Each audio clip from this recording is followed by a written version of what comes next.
against the spirit of the agreement. And what is interesting here, that we discussed with the general manager of Växjö.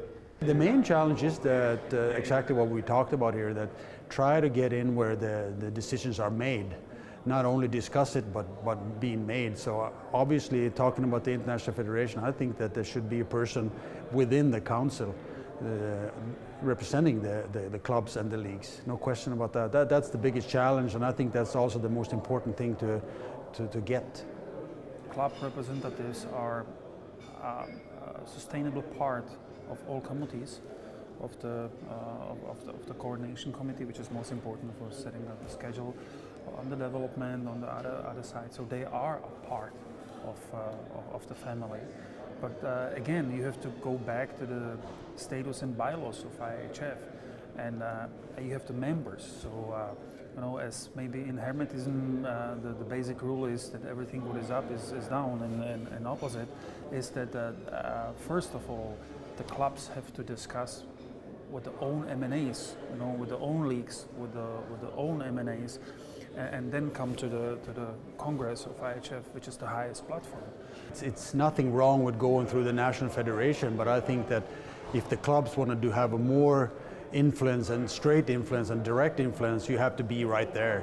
And I think the power, even in the National Federation, it sits by the clubs, and I think that's why the clubs in a modern governance should be more represented.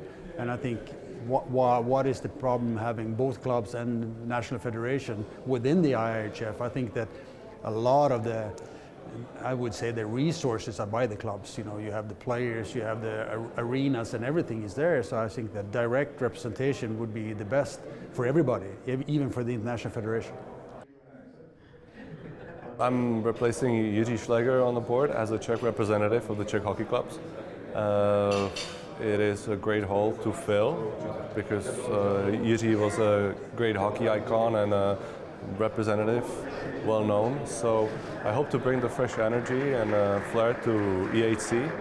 And I'm really looking forward to working with the guys who are on board, because over the past 4 years they are yielding tangible results, and I'm looking forward to being part of it. We are most concerned about the compensation. For example, if our players get injured on the international events for the national teams, we want to have things sorted with the NHL regarding the compensations and other issues.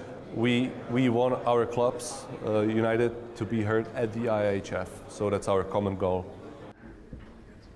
It is vital or necessary to adjust the statutes of the International Ice Hockey Federation, because right now the IHF is, let's say, just an organization for other national federations, but we would like the IHF to be reformed just like they have done in football and handball, where clubs and leagues are legitimate members of the way the federation is governed.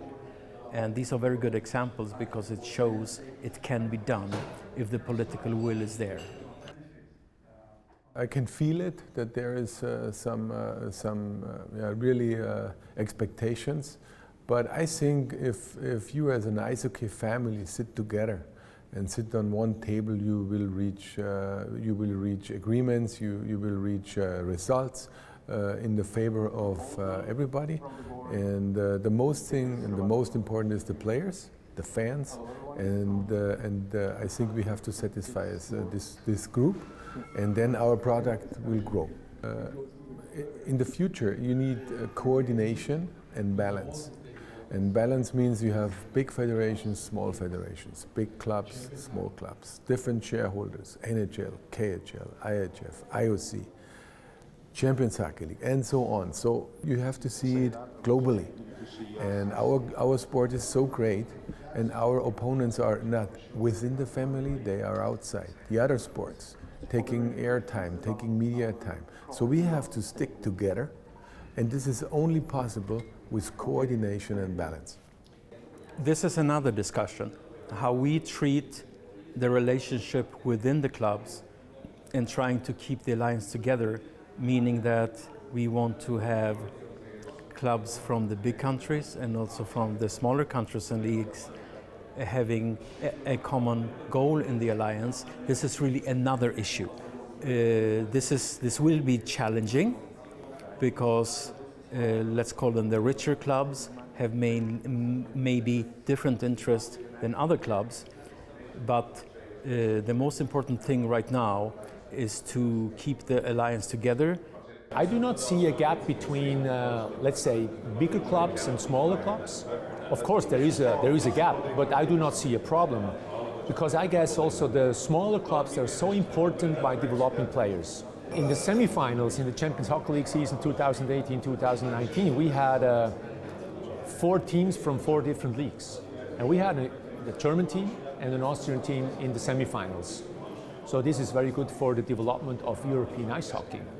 And let's say the good clubs, take an example as Frölunda Indians, they work so good with the juniors.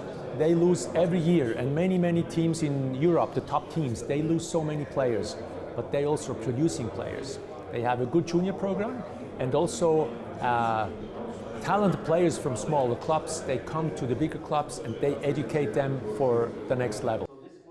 If we look at the results of the development of, let's say, Sweden and Finland over the last, let's say, 10 years, obviously their results are incredible. That's why, for me, it's very understandable that if young kids from, let's say, Central Europe get the opportunity to be part of this development program, obviously with the open market, it is a great opportunity for our players, because once they attend this high efficiency development program, obviously then we can use these players' experience and their hockey skills for, let's say, our national teams. One day maybe they could come back to the league and to the home clubs and share their knowledge and their experience within their own region. I think the main advantage of coming together with all the clubs in Europe is the ability to network, first of all. There's countries with a lot of know-how that are more successful than the German clubs in Sweden and Finland and Switzerland. The ability to have a foundation where we can all be together in one voice and discuss the issues that we face as clubs in terms of national team breaks, scheduling, transfer regulations with the NHL. The NHL is coming more and more to Europe, and I think we should see it as a chance to grow our game. And if players or NHL clubs are coming with huge name players, this helps our game. But it should be also balanced.